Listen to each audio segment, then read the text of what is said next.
पारस channel, जिनवाणी channel एवं प्रमाणिक app के माध्यम से प्रसारित होने वाले आज के संघ का समाधान एक कार्यक्रम से जुड़े देश एवं विदेश के सभी श्रद्धालुओं का तथा जबलपुर स्थित एसएसएच पिसनहारी मढ़िया के विशाल प्रांगण में नवनिर्मित भव्य पंचकल्याणक प्रतिष्ठा पंडाल में यहाँ उपस्थित संघ का समाधान से जुड़े सभी श्रद्धालुओं का मैं पंचकल्याणक प्रतिष्ठा महोत्सव समिति, एसएसएच पिसनहारी मढ़िया समिति और समस्त जबलपुर की जैन समाज की ओर से हार्दिक अभिनंदन करता हूँ।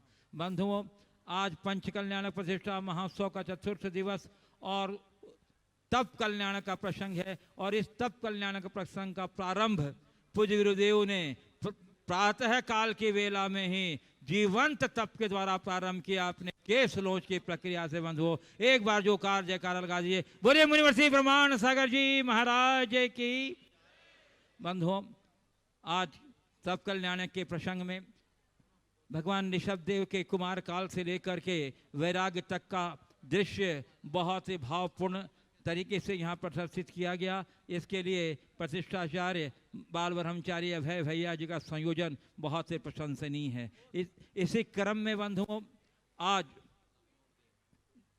आचार्य कुंद द्वारा रचित समय सार जो जैन वांग्मय का अध्यात्म का एक प्रतिनिधि ग्रंथ है, सर्वोच्च ग्रंथ है, उसके ऊपर जो आचार्य श्री की वाचनाएं हुई, क्लास हुई, उनको संजो करके पूज्य 105 कार्यरत श्रीमती माता जी ने एक पुस्तक का रूप दिया समयोपदेश के रूप में, जो समयोपदेश के रूप में, जिसमें उन्होंने गुरुदेव की वाणी में ही, उन्हीं के स्वरों में ही सारी बातों को बहुत श्रम साधित कर पूर्वक बहुत ही कुशल संपादन के द्वारा हम लोग को दे दिया है, जिससे सभी जनमानस को समय सार जैसे ग्रंथ के गुण रहस्यों को गुरुदेव की वाणी में सुनने और समझने का अवसर प्राप्त है। आज उसके 4 भागों का गुरुदेव के द्वारा विमोचन संपन्न हुआ। गुरुदेव ने कहा कि इस ग्रंथ का तो विमोचन मैं करूंगा, क्योंकि आचार्य भगवान की वाणी है जो जन जन तक जाएगी तो उनके माध्यम से जाएगी। बंधुओं, मैं कहना चाहता हूँ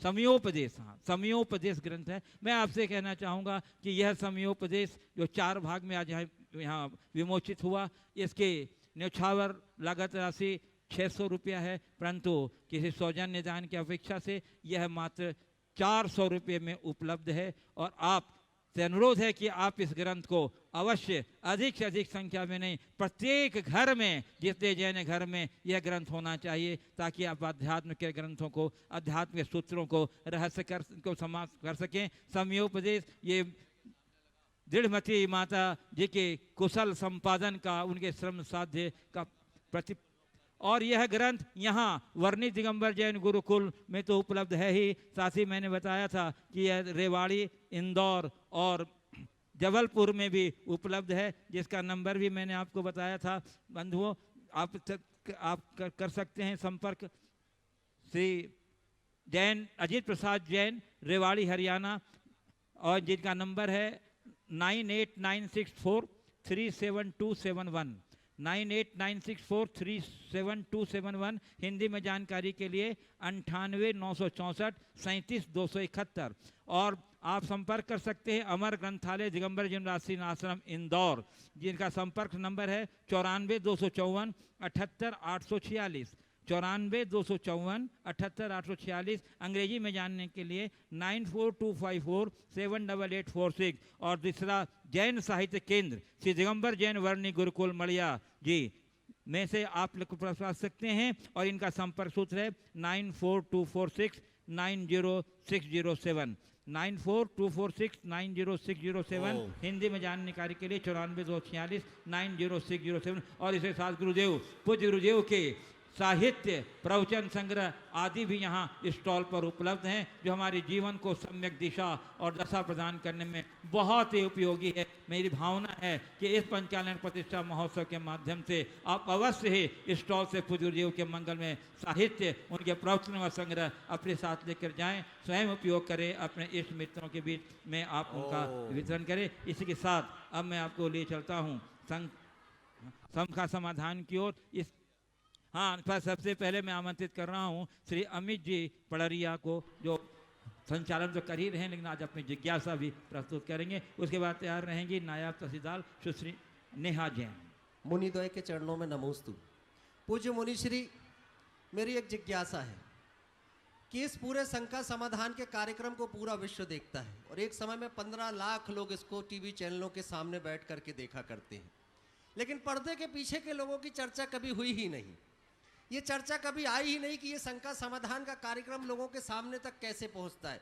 तब मैंने बहुत करीब जाकर के देखा कि पारस और जिनवाड़ी चैनल की टीम जिस रास्ते पर आप व्यवहार करते हैं उसके पीछे पीछे चलती चली जाती है। आप गांव में भी पहुंचते हैं तो ये टीम वहां पहुंच जाती है। समाज की व्यवस्था इन्हें मिले या ना मिले, ये सारे लोग बड़ा कर्तव्य मान करके आपके पीछे चलते हैं और इस शंका समाधान के कार्यक्रम को पूरे विश्व तक पहुंचाते हैं। मुझे एक ही बात पूछनी है कि अगर ये जो कैमरामैन इस दोनों टीम के हैं, अगर जिस वेतन पे ये काम करते हैं ये कह दे अपने चैनल से कि मुझे शहर में ही मैं काम करूंगा, मैं ये गांव-गांव नहीं घूमूंगा, क्योंकि गांव में उतनी इनके लिए व्यवस्थाएं नहीं हो पाती, लेकिन इनके अंदर श्रद्धा है, इनके अंदर ये भावना है कि मुझे काम करने के साथ साथ कम से कम ये बहुत बड़े धर्म के प्रचार का माध्यम मिल गया है। तो महाराज श्री, मेरी बस इतनी ही भावना है, आप इतना बताएं कि इन लोगों के हिस्से में कौन सा पुण्य जाता है। अरे भैया, ये लोग तो सबसे पहले श्रोता है, समझ गए। और मैं देखता हूँ हमारे साथ जो टीम है, ये टीम एक किसी एम्प्लॉई की भांति काम नहीं करते, ये पूरे श्रद्धालु बन करके काम करते हैं। चाहे पारस हो, चाहे जिनवानी हो, चाहे प्रमाणिक हो, या फिर ये साउंड वाले हैं, बहुत निष्ठा के साथ बहुत अच्छे से लग करके ये काम करते हैं। और निश्चित आप लोगों को इन लोगों के लिए भी धन्यवाद देना चाहिए। ऐसे अच्छे कार्य में तो हमें जो भी सहयोग दे उसको ज़रूर धन्यवाद देना चाहिए। और इसके साथ साथ पारस और जिनवानी चैनल के मैनेजमेंट को भी धन्यवाद देना चाहिए और प्रमाणिक ऐप के मैनेजमेंट को धन्यवाद देना चाहिए। और सबसे ज़्यादा धन्यवाद उनको देना चाहिए जिनके आर्थिक सहयोग से ये पुण्य लाभ आप लोगों को मिलता है।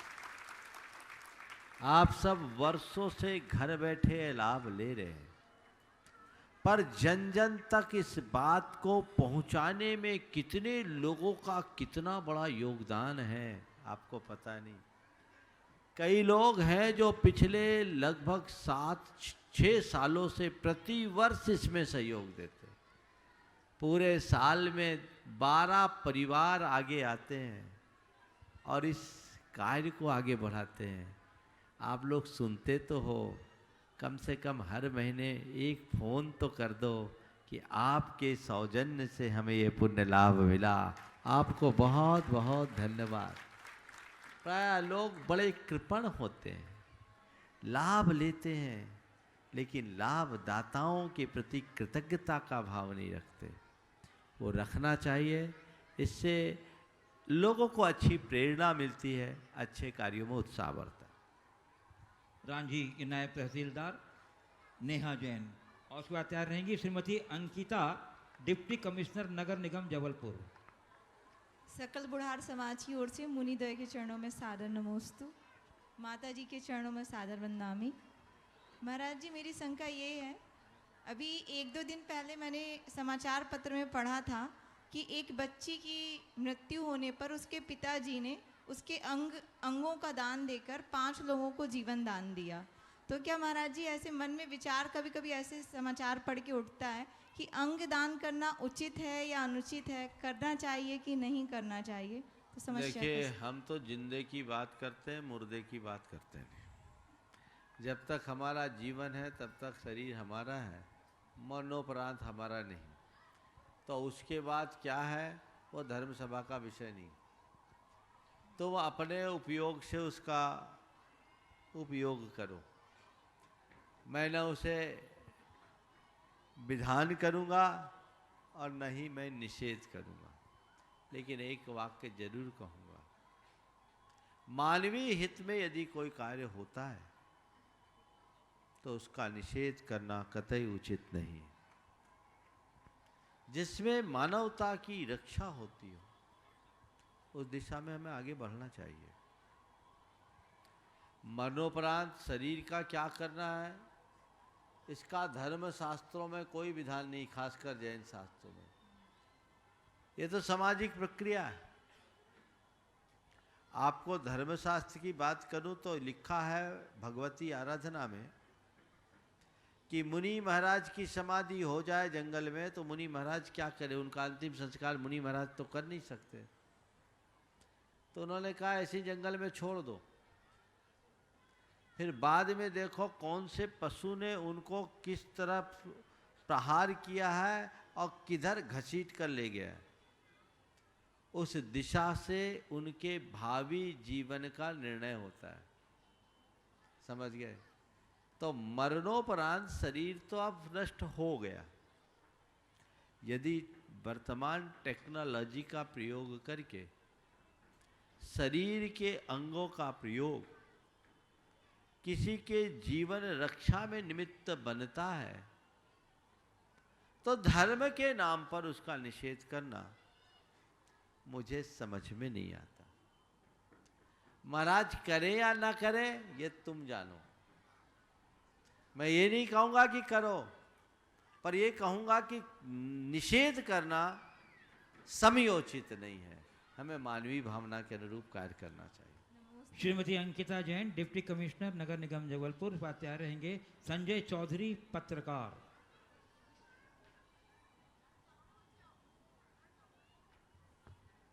गुरुवर के चरणों में कोटि कोटि नमन। गुरुवर, मैं नगर निगम में असिस्टेंट कमिश्नर के पद पर कार्यरत हूँ। कभी कभी ऐसी विषम परिस्थितियाँ आती हैं गुरुवर कि मन विचलित हो जाता है। बलपूर्वक अतिक्रमण हटाने या लोगों के घर तोड़ने में मन ऐसा हो जाता है कि समझ में नहीं आता है कि हमारी भावनाओं को अब हम कैसे एक्सप्रेस करें।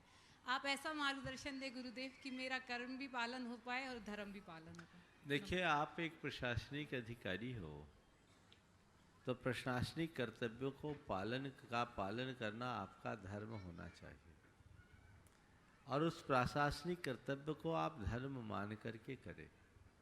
यदि देशवश किसी व्यक्ति का घर तोड़ रहे हैं तो निश्चित ये महान पाप है, लेकिन प्रशासन के निर्देशों के अनुरूप आप कार्यवाही कर रहे हैं तो ये दायित्व का अनुपालन है।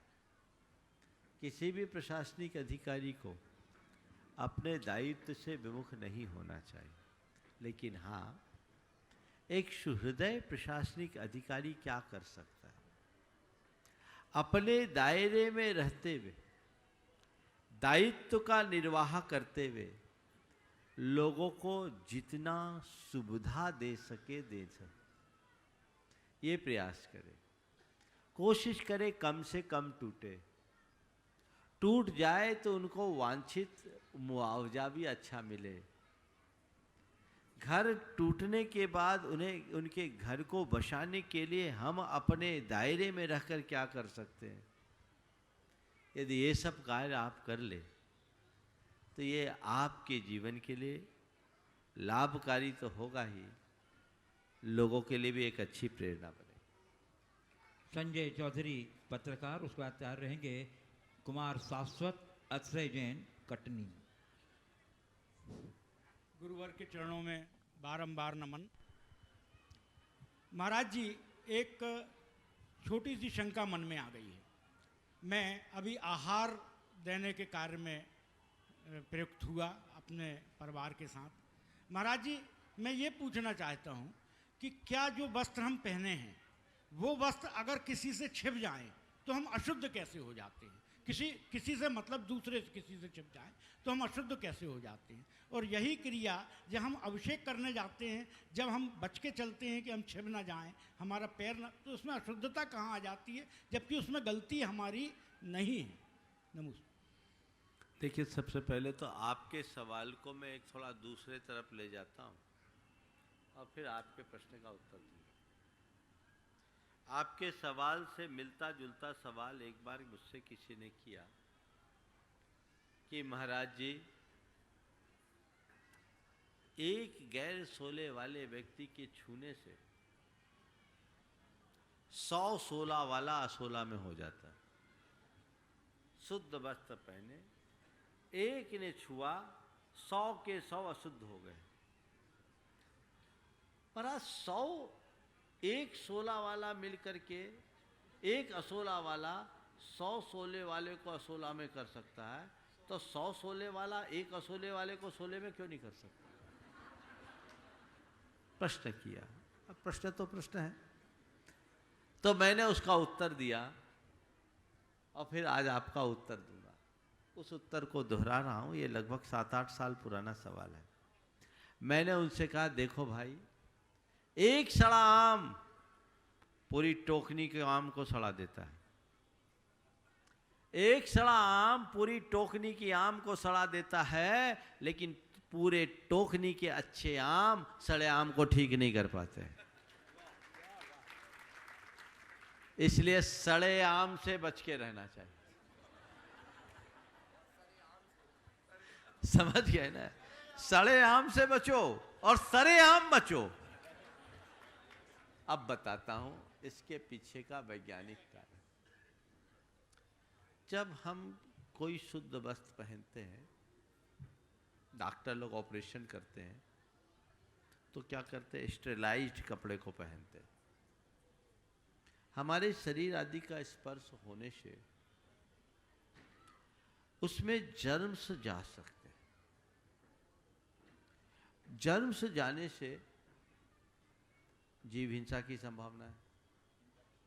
और आज के इस दौर में इस बात को समझाना बड़ा सरल है।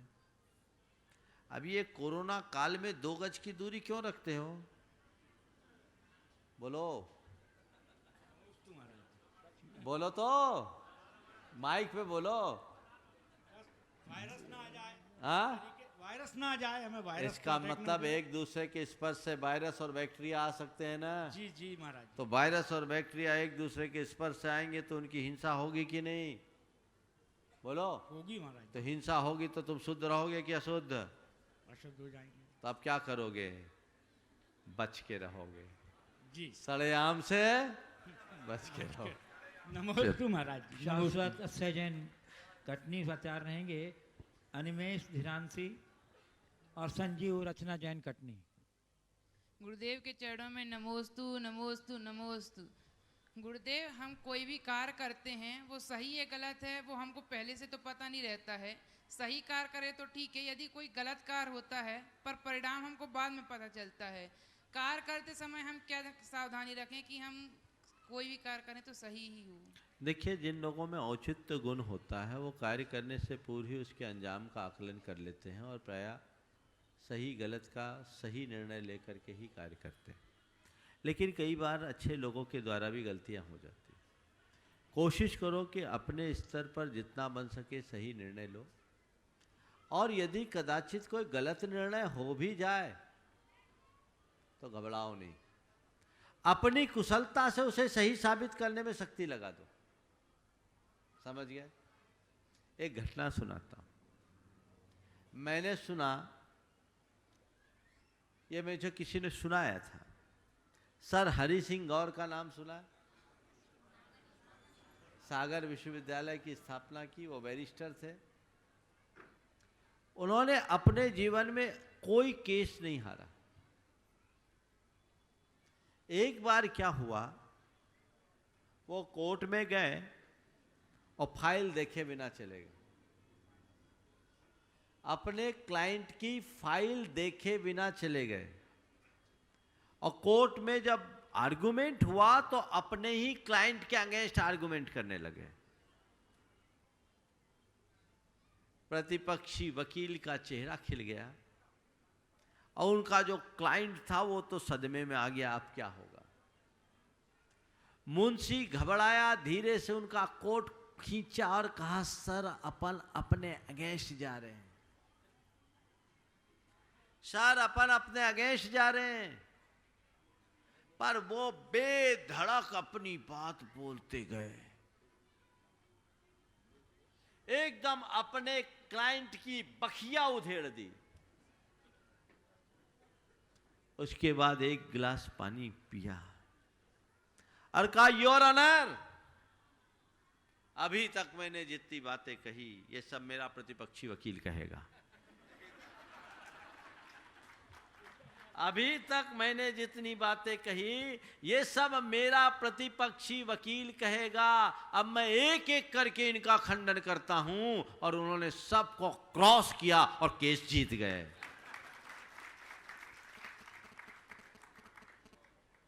तो मनुष्य के अंदर ये क्षमता होनी चाहिए कि वो गलत को भी सही साबित करने में शक्ति लगा सके। समझ गए? चलिए। नमोस्तु मनोज जी, नमोस्तु। चलिए, श्री संजीव जी, रचना, अनिमेश, सुश्री साक्षी जैन भी इनके साथ खड़ी हो जाएं। आ जाए। ओ गुरुदेव, आपके चरणों में मेरा बारंबार नमोस्तु।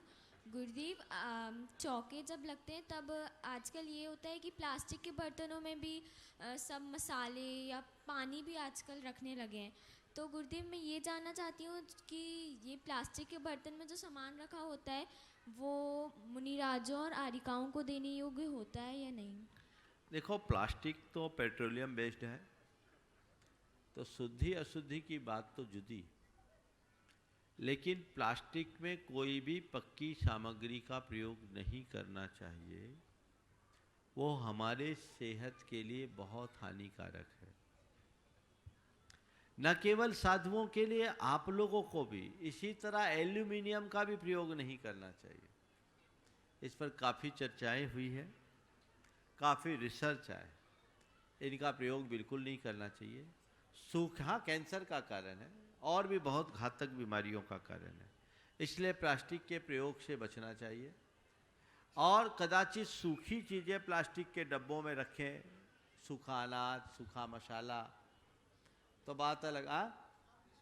हाँ, लेकिन ये ब्रह्मचारी जी बता रहे हैं कि अब उस पर भी निषेध आ गया है, तो हमें प्लास्टिक का प्रयोग न करके धातु का प्रयोग करना चाहिए, उसी में उसकी सुरक्षा है। आप देखो, प्लास्टिक में तो चीज़ें खराब भी हो जाती है, जिससे स्वाद बिगड़ जाए, समझ लो वो विकृत है, उनसे बचना चाहिए। मैं आमंत्रित कर रहा हूँ उस सौभाग्यशाली युवा दंपत्ति को जिन्हें इस पंचकलंक प्रतिष्ठा में पूज्य गुरुदेव के मंगलमय आशीर्वाद से माता पिता बनने का सौभाग्य प्राप्त हुआ। गुणायतन ट्रस्टी श्री राजेश पूनम जैन, जोरदार करतल ध्वनि से उनका अभिनंदन कीजिए। और आज वो माता पिता के सौभाग्य के फलस्वरूप उनकी भावना बनी है कि वो ये नियम ही है, उसको पूर्ति करने के लिए आजीवन ब्रह्मचर्य व्रत का संकल्प ले रही हैं। जोरदार करतल बंधुओं अभिनंदन कर दीजिए। इस युवा दंपत्ति के इस साहस का, उनकी इस भावना का जितना सम्मान किया जाए उतना कम है। जोरदार करतल ध्वनि से ये देखिए श्रीफल भेंट करके। हाँ, और अब मैं माता मरुदेवी पूनम जी से अनुरोध करूंगा कि वो इस अवसर पर अपनी भावना मूलक एक जिज्ञासा गुरुदेव को चरण में प्रस्तुत करके अपने आप को उपकृत करें। उसके बाद ब्रह्मचारी बहन अलका दीदी तैयार रहेंगी, डिंडोरी। चलो। पूज्य गुरुदेव के चरणों में कोटि कोटि नमन है। गुरुदेव, इस पल का इंतजार बहुत समय से था, आपके चरणों में कोटि कोटि नमन। गुरुदेव, प्रश्न तो कुछ नहीं रह गया अब, पर कुछ पंक्तियों के माध्यम से मैं अपनी भावना व्यक्त करना चाहती हूँ। केवल 2 पंक्ति, ज्यादा नहीं। गुरु भगवान, क्या बताएं क्या करिश्मा किया है आपने, नया उजाला जीवन में भर दिया है आपने। जो भगवान केवल मंदिर में थे, हर जीव में दिखाए आपने। कैसे कहे गुरुदेव, क्या खजाना लुटाया है आपने। बहुत बढ़िया, चलो आगे। जो सुख जोड़ने में आता था। वो मातिक्रमण नहीं, चलो। नमोस्तु गुरुदेव, नमोस्तु। ब्रह्मचारी बहन अलका दीदी, डिंडोरी।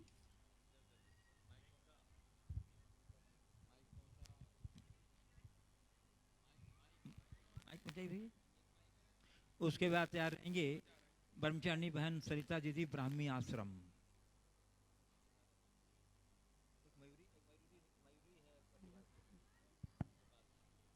दोई महाराज जी को नमोस्तु नमोस्तु नमोस्तु। माता जी को बंदामी बंदामी।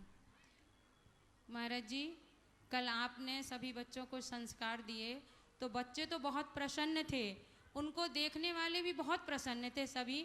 लेकिन आजकल बहुत देखने में आता है कि स्कूल के लिए तो सब बच्चों को माता पिता बहुत प्रोत्साहित करते हैं, लेकिन पाठशाला क्यों नहीं भेजते? देखिए, बहुत ही गंभीर बात आपने उठाई, यद्यपि इस विषय में प्रायः चर्चा होते रहती है। हम लोगों को पाठशालाओं के प्रति बहुत ध्यान देना जरूरी है। यदि हमने समय पर बच्चों को सही संस्कार नहीं दिया तो उनका जीवन बिखर जाएगा। इसलिए जितनी तत्परता हम बच्चों की स्कूली पढ़ाई के लिए दिखाते हैं, हमें उनकी धर्म शिक्षा के लिए भी बहुत ज़रूरी है। स्कूली पढ़ाई में यदि व्यक्ति पिछड़ेगा तो केवल भौतिक नुकसान होगा, लेकिन धर्म की शिक्षा से व्यक्ति वंचित होगा तो उसे भाव का नुकसान होगा। तो हमें इस बड़े नुकसान को नुकसान समझना चाहिए और इसका पूरी तरह अनुकरण करना चाहिए। हालांकि आजकल पाठशालाओं के तरीके में भी बहुत परिवर्तन आया है और अब बहुत आधुनिक टेक्नोलॉजी का प्रयोग करते हुए पाठशालाएं चलाई जा रही है। आजकल सब जगह ऑनलाइन पाठशालाएं चल रही हैं। आज ही मेरे पास सूचना मिली अमेरिका में अभी प्रामाणिक समूह के द्वारा, वहाँ नितिन सैफाली अजमेरा है, बहुत नए टेक्नोलॉजी के साथ पाठशालाओं का संचालन उन लोगों ने कल से किया। उसमें देश विदेश के सभी लोग, जिसमें ग्राफिक्स और एनिमेशन के साथ पूरी डिजाइन है और एक ऐसा जो बच्चों के लिए एक प्रकार का क्रैश कोर्स बन जाए। तो हमें पाठशाला के लिए बच्चों को उत्साहित करना चाहिए और पाठशालाओं के स्वरूप में भी थोड़ा परिवर्तन करना चाहिए। अब रटने रटाने का युग गया, अब सीखने के लिए समझ विकसित करने की बात करनी चाहिए। और ऐसे अगर आधुनिक टेक्नोलॉजी का प्रयोग करके हम काम करते हैं तो बहुत अच्छा है। निश्चित उसकी विस्तृत जानकारी आप लोगों से मिलेगी। प्रामाणिक समूह बहुत दिनों से ऑनलाइन पाठशाला चला रहा है। मुझे जानकारी मिली है 5000 से अधिक लोग उसमें अपने बच्चों का पंजीयन करा चुके, रजिस्टर्ड हो चुके। आप लोग भी करा सकते हैं और उसका लाभ ले सकते हैं। पूज्य गुरुदेव, नितिन सैफाली अजमेरा ने न्यूयॉर्क से आपसे आशीर्वाद मांगा है अपने इस कार्य के लिए। गुरुदेव आप आशीर्वाद, उनके लिए आशीर्वाद। हाँ, ब्रह्मचारी बहन सरिता दीदी ब्राह्मी आश्रम, उसके बाद तैयार रहेंगी बहन मयूरी दीदी मोना प्रतिभा स्थली। नमोस्तु महाराज जी, बंदाई माता जी। महाराज जी, सब्र का फल मीठा होता है, लेकिन सब्र के फल को पाने का भी सब्र नहीं होता है। तो ऐसा क्या करें कि हमारे जीवन में धैर्य और सहनशीलता आए? देखो, जीवन में सब्र लाने के लिए हमें 2 उपाय करना चाहिए। एक तो उनके जीवन चरित्र को पढ़ना चाहिए जिनने सब्र के बल पर मीठा फल पाया, और दूसरा अपनी मानसिकता को परिवर्तित करने की कोशिश करना चाहिए। जीवन में संयम और संतोष जैसे गुण विकसित करना चाहिए। यदि ये गुण विकसित हो गए तो धैर्य और सब्र हमारे हृदय में अपने आप आ सकते। नमस्ते। ब्रह्मचारी बहन मयूरी दीदी मोना प्रतिभा स्थली। और उसके बाद मैं चलता हूँ संघ पर, यहाँ मंच पर विराजित विशिष्ट अतिथियों की ओर। और प्रथम क्रम में पनागर विधायक श्री सुशील तिवारी इंदू जी तैयार रहेंगे। श्रुत संवर्धक मुनि द्वय के चरणों में कोटिशः नमोस्तु, माता जी के चरणों में वंदनामि। महाराज जी, परम पूज्य मुनि श्री क्षमासागर जी महाराज जी की पंक्तियां हैं कि अभी मुझे और धीरे चलना है, अभी मुझे चलने की आवाज़ आती है।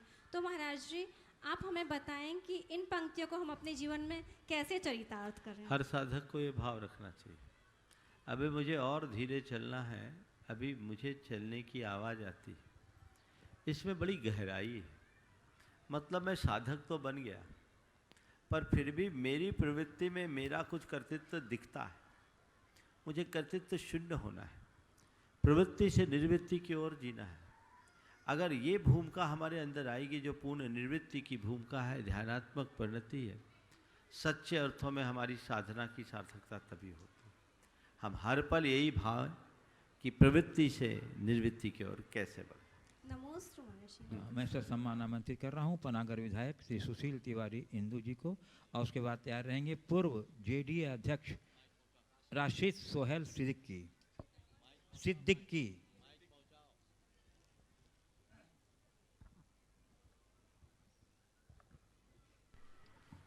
पूज्य गुरुदेव के श्री चरणों में प्रणाम।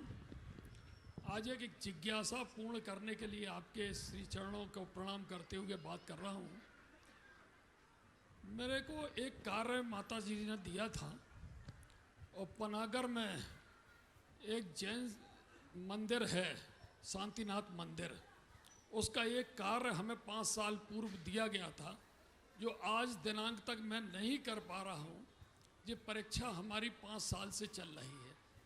गुरुदेव आपसे हमारा ये प्रार्थना है कि ऐसी परीक्षा हमें कब तक सामना करना पड़ेगा, उसका आज निर्णय हो जाए तो हमें भी ये बोझ से मुक्ति मिलेगी और हमें भी बहुत अच्छा भाव आपने व्यक्त किया। मैं चाहता हूँ ये दरखास्त आपको प्रभु शांतिनाथ भगवान के चरणों में रखनी चाहिए और कहो, हे प्रभु, आपके कार्य में मुझ सेवक से विलम्ब मुझे अच्छा नहीं लग रहा है। मैं तो निमित्त हूँ, काम आपको कराना है। मुझे ऐसी शक्ति दे और ऐसी प्रेरणा दे कि ये रुका काम 5 वर्ष से लटका है, जल्दी पूरा। श्री पूर्व जेडी अध्यक्ष श्री राशिद सोहेल सिद्दीकी और उसके बाद तैयार रहेंगे नेता प्रतिपक्ष नगर निगम राजेश सोनकर। नमस्तु गुरुदेव। प्रश्न ये है कि चैतन्यता और जिज्ञासा ये जीवन तक है कि जीवन के बाद भी है? देखिए, चैतन्य तो एक लंबी संतति है जो जीवन के बाद भी होगी। जिज्ञासा हमारी प्रवृत्ति में है। जब तक प्रवृत्ति है तभी तक जिज्ञासा है। हम इस जीवन में भी जब निर्वृत्ति में चले जाएं, अंतर्मुख होकर आत्मस्थ हो जाएं, सर्व जिज्ञासाएं शांत हो जाती है। आत्मस्थिरता में कोई जिज्ञासा नहीं, वहाँ केवल समाधान। श्री नेता प्रतिपक्ष नगर निगम श्री राजेश सोनकर, उसके बाद तैयार रहेंगे श्री महेंद्र भैया भूषा वाले, प्रभारी भारतीय जनता पार्टी विधानसभा क्षेत्र बंडा और गुणायतन ट्रस्टी। गुरु जी के श्री चरणों में बारंबार प्रणाम। गुरुदेव, आजकल के परिवेश में जो दल बदल होता है उसका समाज के ऊपर क्या असर होता है? अब वो दल बदल में से ब हटा दो, दलदल है, हमें इसमें क्यों पत्थर मारने पड़े? मैं इस दलदल में पत्थर फेंकना नहीं चाहता। ये तो जो देख रहे सो देख रहे और भोगने वाले भोग रहे, मैं क्या करूं? मेरे बोलने से तो कुछ होना भी नहीं है। तो जहाँ कुछ होना नहीं है उसमें मैं अपना समय क्यों खराब करूं? बस भावना भाता हूं कि दल रहे, दलदल ना हो। प्रणाम। श्री महेंद्र भैया जी भूषा वाले, जिन्होंने गुणायतन ट्रस्टी भी हैं और प्रभारी भारतीय जनता पार्टी विधानसभा क्षेत्र बंडा। इसके बाद तैयार रहेंगे श्री पवन चौधरी जबलपुर। परम पूज्य मुनि श्री प्रमाण सागर जी के चरणों में सकल दिगंबर जैन समाज बंडा का बारंबार नमोस्तु नमोस्तु नमोस्तु।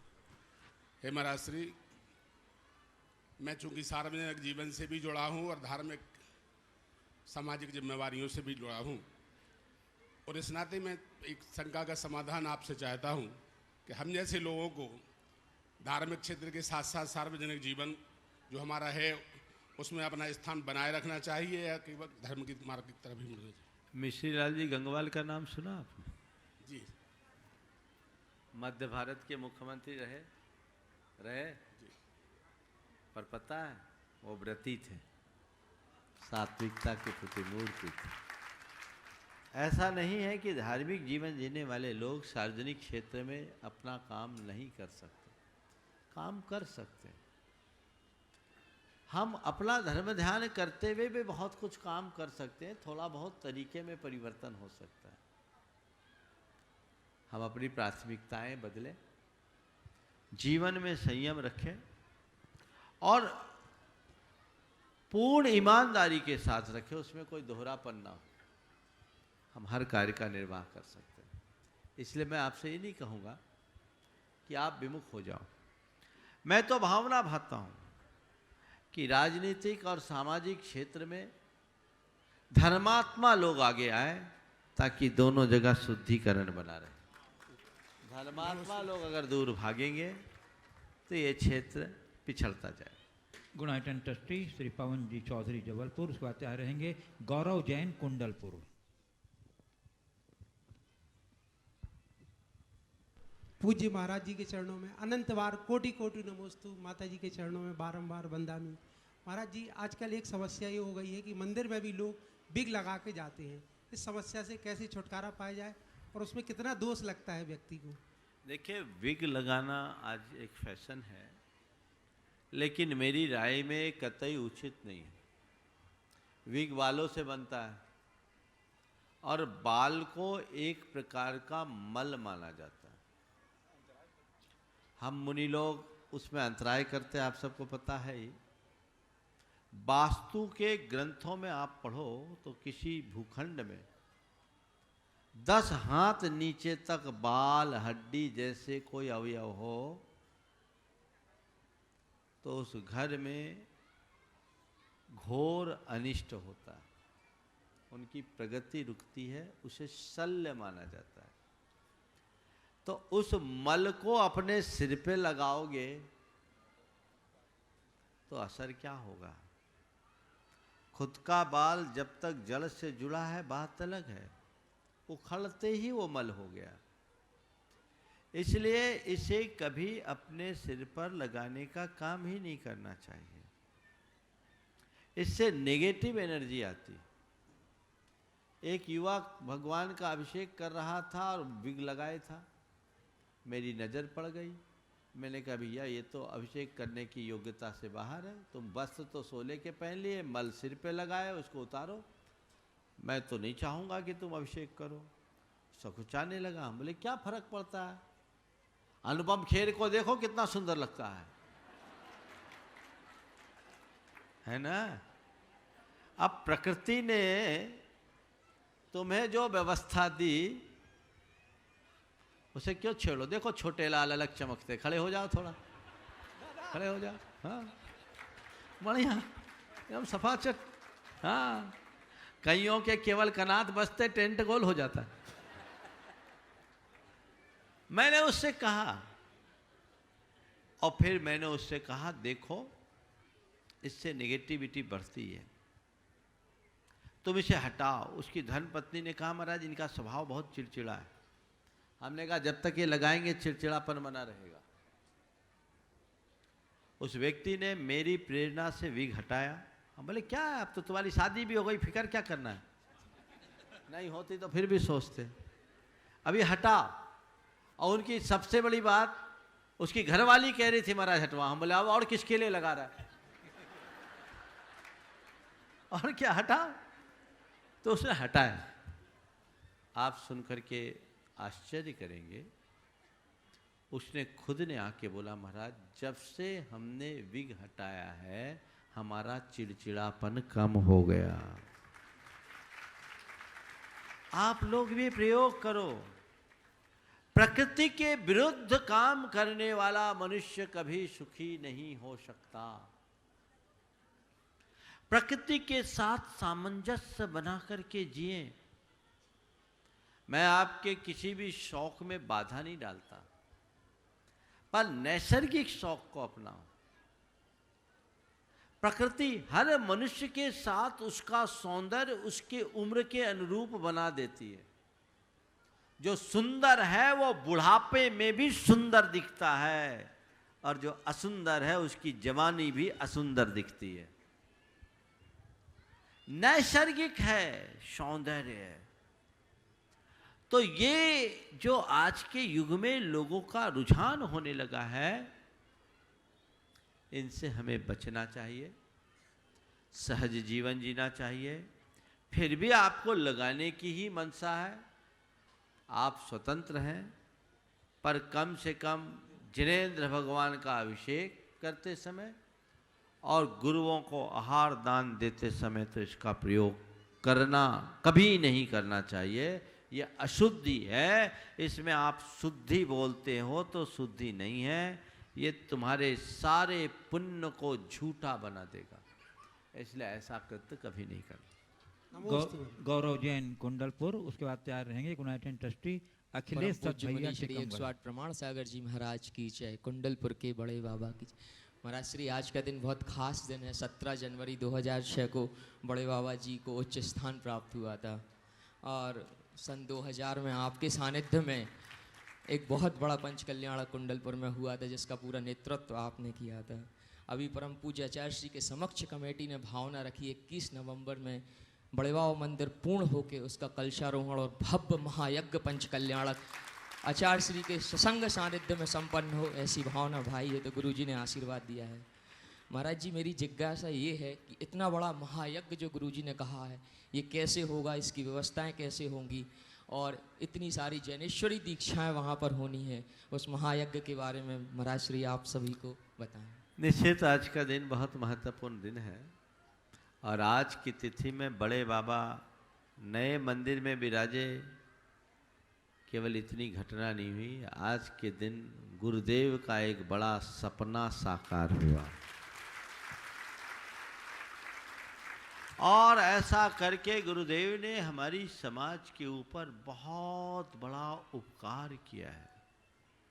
गुरुदेव के एक निर्णय से बड़े बाबा हजारों वर्षों के लिए संरक्षित हो गए।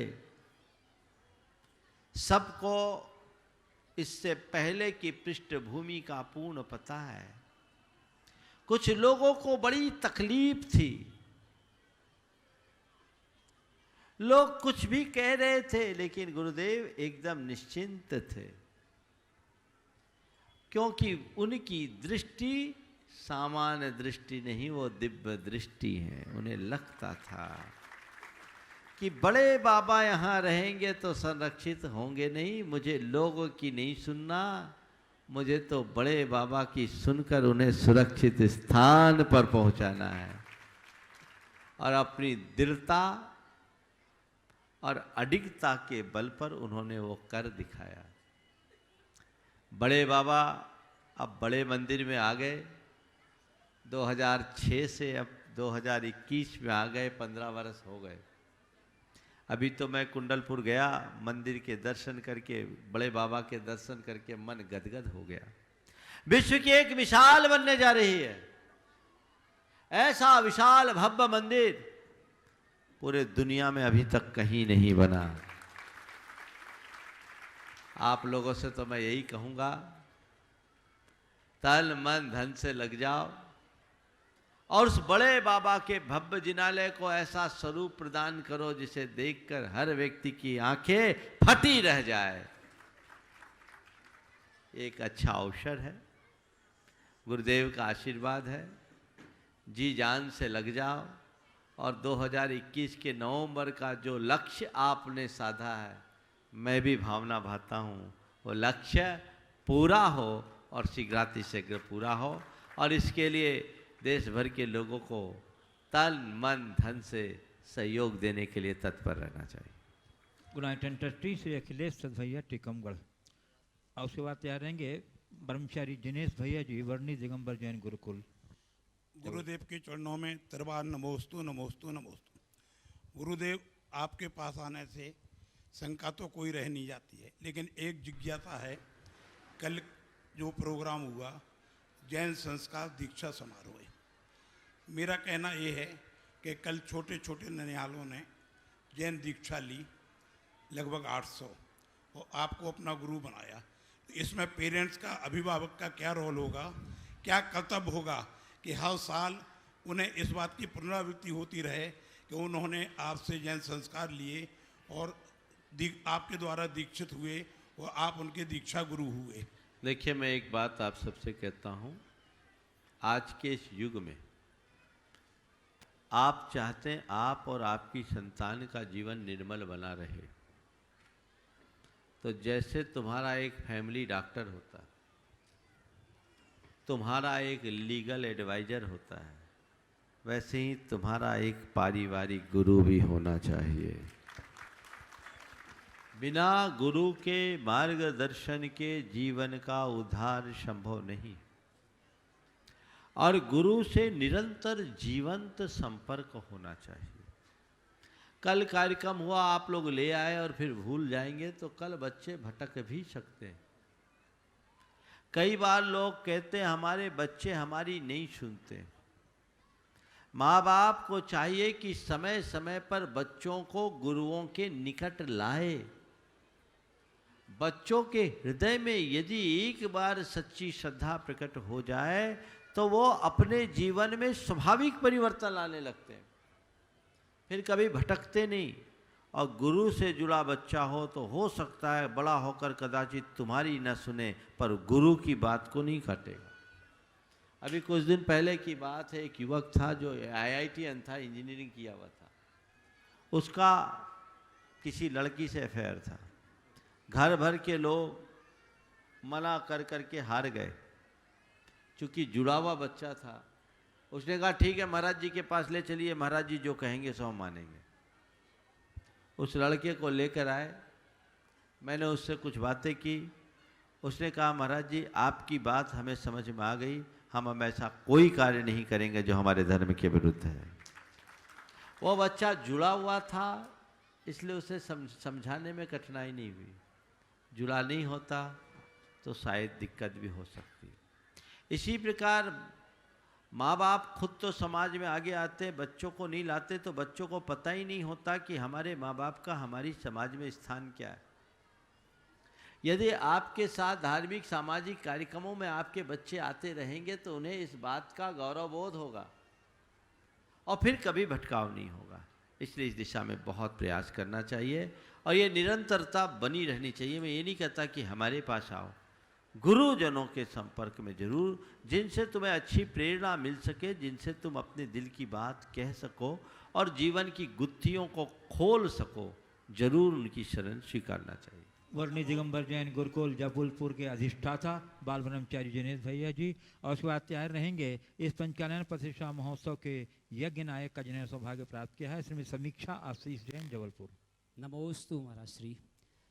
मेरा प्रश्न यह है महाराज श्री, पूरे हिंदुस्तान में जैन समाज के ऐसे हजारों परिवार हैं जिनके ना तो बेटा है ना बेटियां हैं, निस्संतान है, और वो अपनी जायदाद ज़मीन जायदाद बिना कोई धार्मिक संस्थानों को दिए अथवा कोई ऐसा कार्य किए, तो ऐसे स्थितियों में हमारे इन परिवारों को क्या करना चाहिए जो कि हमारे देश और समाज के लिए, संस्कृति के लिए एक बहुत बड़ा मील का पत्थर बने महाराज श्री। देखिए, मेरे संपर्क में ऐसे अनेक लोग हैं जो निसंतान थे, लेकिन उन्होंने जीते जी अपनी संपत्ति का विनियोग किया। जिनमें से एक का नाम तो मैंने अनेक बार उल्लेख किया, गंज बासोदा के श्री अजित कुमार जी जतनबाई ने। उन्होंने 2011 में ही अपनी सारी संपत्ति गुणायतन के लिए घोषित कर दी थी। चाची पति पत्नी दोनों, अब तो अजित जी नहीं है, चाची है, काकी बोलते हैं उनको, पर वो सारा लिखा पढ़ी कर गए। उन्होंने कहा कि महाराज मैं बाद वालों के लिए कुछ छोड़ूंगा ही नहीं। ये एक अच्छा आदर्श है। कल संपत्ति तुम लेके तो जाओगे नहीं, जब यही छूटना ही है तो तुम्हें अपने विवेक से जो उसका सर्वोत्तम उपयोग दिखे वो कर लो,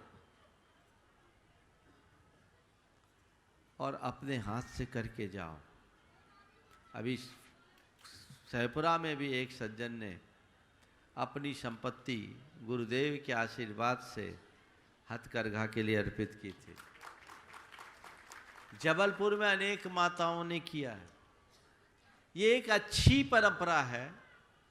मैं तो एक ही बात कहता हूँ, तुम अपने साथ लेके जाना चाहते हो तो यहाँ दे के जाओ, और यहीं छोड़ना है तो छोड़ के जाओ। राष्ट्रीय स्तर पर कोई ऐसा एक बोर्ड बने जो उसका, बेकार है सब बोर्ड का, मैं पक्षधर नहीं हूँ। लोगों को अपने विवेक से जहाँ जैसी उपयोगिता वहाँ देखना चाहिए। नमोस्तु महाराज। श्रीमती समीक्षा आशीष जबलपुर, जिन्हें यज्ञ नायक बनने का सौभाग्य प्राप्त हुआ है। अगला नाम और के बाद तैयार रहेंगे ब्रह्मचारी नमोस्तु महाराज श्री। पिंडरई। महाराज श्री, ऐसा सुनते हैं कि आज से 300-400 वर्ष पूर्व जब प्रतिष्ठा हुआ करती थी, तब मुनि महाराज और आचार्य परमेश्वरी तो इतनी संख्या में होते नहीं थे, तब प्रतिष्ठाएं कैसे हुआ करती थी महाराज श्री? देखिए, ऐसा नहीं है कि मुनि महाराज का पूरी तरह अभाव था, दुर्लभ थे, पर मुनिराज पहुंच जाते थे, और जहां मुनिराज नहीं होते थे वहां भट्टारक जी जाते थे। प्रतिष्ठा ग्रंथों में ऐसा उल्लेख है कि अगर 100 योजन तक कोई मुनिराज न रहे तो जो प्रतिष्ठाचार्य है वह अस्थायी रूप से अपने वस्त्रों को उतार कर दिगंबर बनकर संस्कार की विधि करे। वो आपातकालिक व्यवस्था थी, तो उस समय ऐसी प्रतिष्ठा होती थी। जी महाराज जी, नमोस्तु ब्रह्मचारी महाराज श्री। आशीष जैन पिंडरई, उसके बाद तैयार रहेंगे डॉक्टर स्वदेशी जैन जबलपुर। ब्रह्मचारी आशीष जैन। आशीष है, ब्रह्मचारी दिख रही है तो ब्रह्मचारी बोले। चलिए। श्री स्वदेशी जैन जबलपुर शाहपुरा। नमोस्तु गुरुदेव। महाराज श्री, ये देखा है कि स्कूल शिक्षा पर तो ध्यान दिया जा रहा है युवाओं का, पर जो उच्च शिक्षा संस्थान हैं उन संस्थानों की ओर ध्यान नहीं दिया जा रहा है।